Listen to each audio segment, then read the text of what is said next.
The morning of December 1st, 1948, dawned like any other on Somerton Beach in Adelaide, Australia. The sun rose slowly, casting a golden hue over the tranquil waters and the soft, sandy shore. It was a picture-perfect start to the day, with the gentle waves lapping at the beach and the sky painted in shades of pink and orange. Beachgoers strolled along the sand, enjoying the serene atmosphere. Seagulls called overhead, their cries blending with the sound of the ocean. Families set up their spots for a day of relaxation. Children played near the water's edge, and joggers took advantage of the cool morning air. But that peaceful scene was shattered by a chilling discovery. As the morning progressed, a group of beachgoers stumbled upon something that would haunt them forever. A man's body lay slumped against the seawall. He appeared to be sleeping, but as they got closer, it became clear that he was not. He was impeccably dressed for a day at the beach, wearing a suit and polished shoes. It was an odd sight, a man in formal attire lying on the sand, and it was immediately apparent that something was terribly wrong. The man carried no identification, only a half-smoked cigarette and a used bus ticket. These items offered no clues to his identity or how he had ended up on the beach. His pockets held a strange assortment of items: chewing gum, matches, and a comb. Each item seemed mundane on its own, but together they painted a puzzling picture. Strangest of all, the tags on his clothes had been meticulously removed. This deliberate act suggested that someone wanted to ensure the man's identity remained a mystery. Police were baffled. Who was this man and how did he die? These questions plagued the investigators as they began their work. The lack of identification and the removal of clothing tags made their task even more challenging. An autopsy revealed no obvious cause of death. The man's body showed no signs of trauma or struggle, leaving the medical examiner with more questions than answers. There were no signs of violence, and tests for common poisons came back negative. The absence of any clear cause of death deepened the mystery as investigators struggled to piece together the final moments of the man's life. The mystery of the Somerton Man, as he would come to be known, had begun. Over the years, countless theories and speculations would arise, but the true identity and fate of the man found on Somerton Beach that fateful morning in 1948 remain one of Australia's most enduring enigmas. Weeks turned into months, and the Somerton Man's identity remained elusive. Just when the case seemed destined to go cold, a tiny clue surfaced. Tucked away in a hidden pocket of the man's trousers, investigators found a small piece of paper printed with the words Tamam Shud. The phrase, they soon learned, meant "it is finished" in Persian. It was a phrase found in the Rubaiyat of Omar Khayyam, a collection of Persian poetry. Could this be a clue to the man's identity or the circumstances of his death? Police launched a public appeal, hoping someone would recognize the unusual phrase. Their efforts paid off when a man came forward with a startling revelation. He claimed to have found a copy of the Rubaiyat discarded in his car on the night the Somerton Man was last seen alive. The discovery of the Rubaiyat sent shockwaves through the investigation. This ancient text, filled with poetic verses, seemed an unlikely centerpiece in a modern mystery. Yet its presence hinted at deeper, more sinister undertones. The book, found in the possession of the Somerton Man, was not just any copy, it was a rare edition, one that had been meticulously studied and annotated. The detectives knew they had stumbled upon something significant, but the true meaning of the Rubaiyat in this context eluded them. Was this a case of mistaken identity? The Somerton Man's lack of identification, combined with the cryptic nature of the book, led investigators to question everything they thought they knew. Could he have been someone else entirely, living under an assumed name? Or perhaps he was a man with no past, a ghost in the truest sense, whose real identity was meant to remain hidden forever, a love triangle gone wrong. Theories abounded, each more tantalizing than the last. Some speculated that the Somerton Man was involved in a passionate affair that ended in betrayal and murder. The idea of a clandestine romance filled with jealousy and deceit captured the public's imagination. But without concrete evidence, these remained just that, speculations. The timing, in the early years of the Cold War, fueled speculation that the Somerton Man was caught in a web of international espionage. The world was a tinderbox of political tension, and spies lurked in every shadow.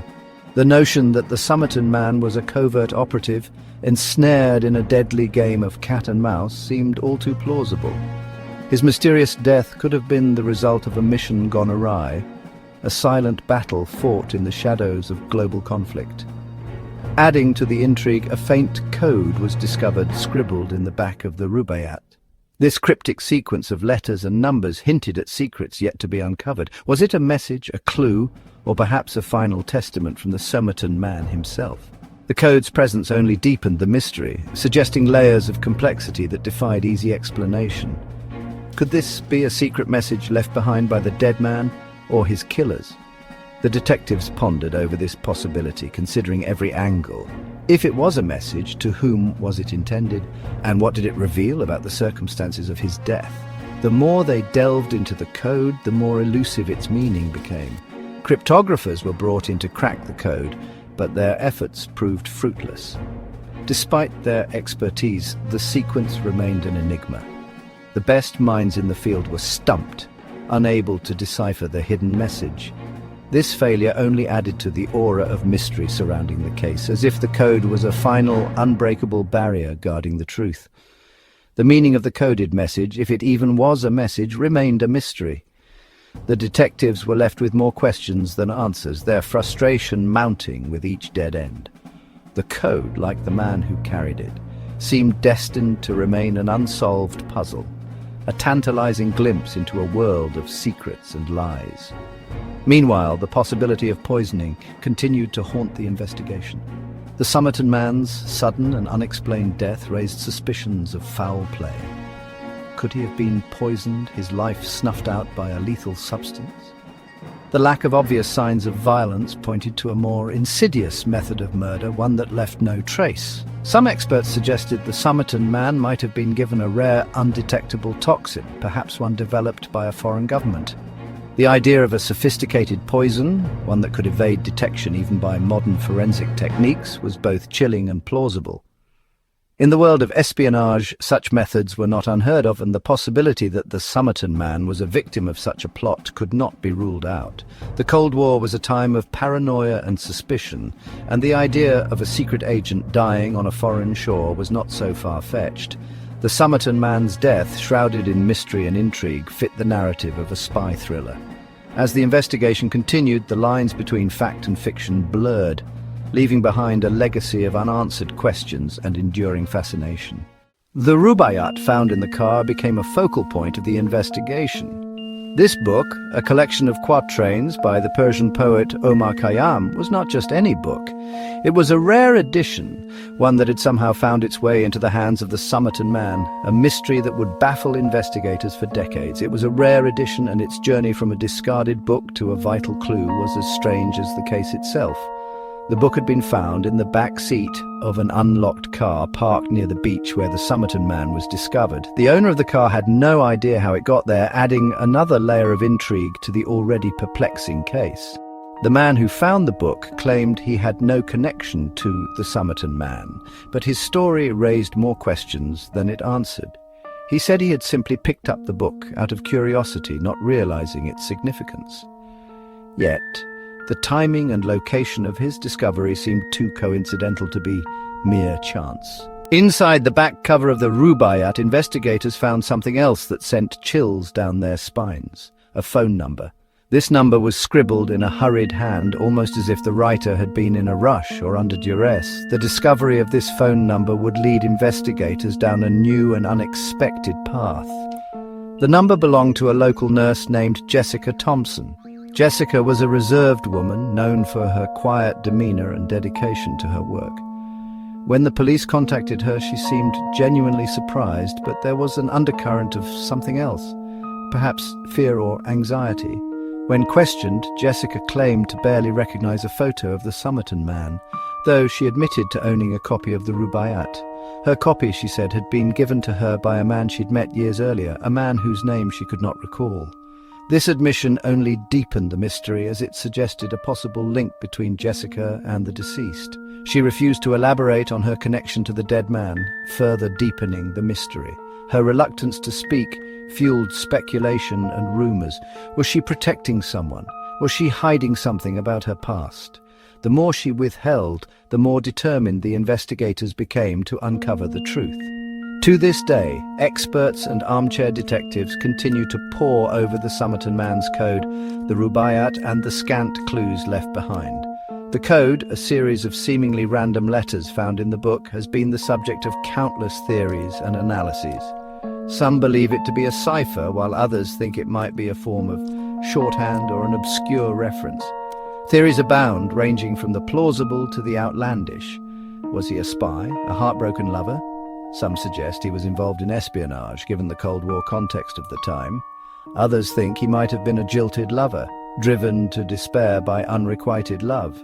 Each theory, while intriguing, lacks definitive proof, a victim of a random encounter gone wrong. Perhaps he was simply in the wrong place at the wrong time, a victim of circumstance. The lack of identification on his person and the absence of any clear motive make this theory as plausible as any other. The truth remained elusive, buried beneath layers of time and unanswered questions. Despite the best efforts of investigators, the case of the Somerton Man remains one of Australia's most enduring mysteries. Each new piece of evidence seems to raise more questions than it answers, leaving us to wonder if we will ever truly know what happened on that fateful day. For decades, the trail seemed to grow colder with each passing year. Investigators hit one dead end after another, chasing leads that led to nowhere. It was as if the mystery had buried itself deeper with time. Families and friends of the missing clung to hope, but hope alone couldn't solve the puzzle. Each new piece of evidence, each new theory brought a flicker of optimism, only to be extinguished by the harsh reality of yet another dead end. The question remained, would the truth ever come to light? As we delve deeper into the mystery, a name from the past emerges, casting a shadow over our understanding. Who was this person? And what role did they play in the life of the Somerton Man? The answers remain elusive, but every clue brings us closer to the truth. Theories abound. Was the Somerton Man a dancer, moving gracefully through the shadows of the night, or perhaps a gambler, risking it all in clandestine games? Some even suggest he was a spy entangled in the web of international intrigue. Each possibility paints a different picture, yet none provide a definitive answer. Despite our efforts, the Somerton Man's secrets remain tightly locked away. His identity, his past, and the reasons for his untimely death continue to evade us. It's as if he was a ghost, leaving behind only questions and whispers in the wind. The mystery of the Somerton Man has captured the imagination of people around the world. From amateur sleuths to professional investigators, everyone is drawn to this global enigma. And so the search for answers goes on, driven by the hope that one day the truth will finally be revealed.